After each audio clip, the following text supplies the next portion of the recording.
We live in an age of movie remakes, reboots, and reimaginings, and some of them are pretty good. But when you're considering breathing new life into a 20-year-old horror novel adaptation, there's one thing you should probably not forget. Sometimes dead is better.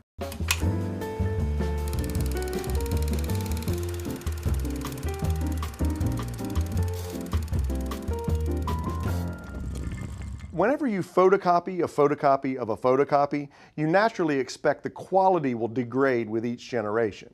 And that's the case with Pet Sematary, an unnecessary reboot of a mediocre 1989 adaptation of a pretty good Stephen King novel.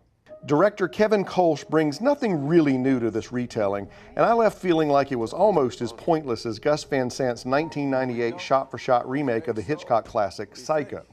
What's ultimately most disappointing about this iteration of Pet Sematary is that there was some potential there.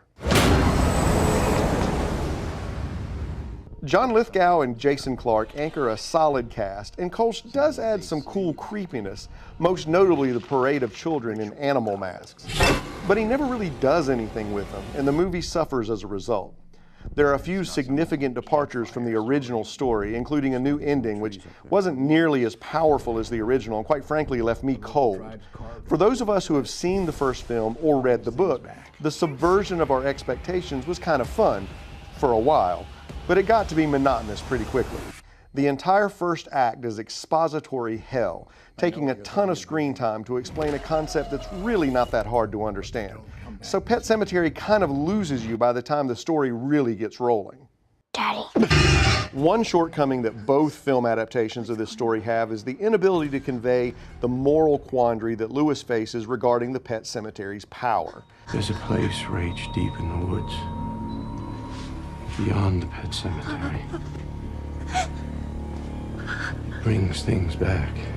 Are you happy, Mommy? The angst that King writes into this character is a big part of why the book is so good, and both movies miss the mark on that. But this Kolsch reboot strips away any semblance of character development, like the conflict between Lewis and his in-laws, a pivotal part of the original story completely ignored in this version. Frankly, this retelling totally abandons character growth in favor of jump scares and gore. I imagine if you've never read the book or never seen the first film, you might find Pet Sematary somewhat enjoyable. But I find it ironic that the central theme of the movie, just because you can do something doesn't necessarily mean you should do it, was completely lost on the producers of this project. Frankly, sometimes dead is better.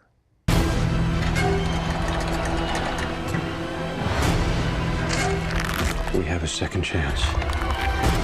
Sometimes dead is better.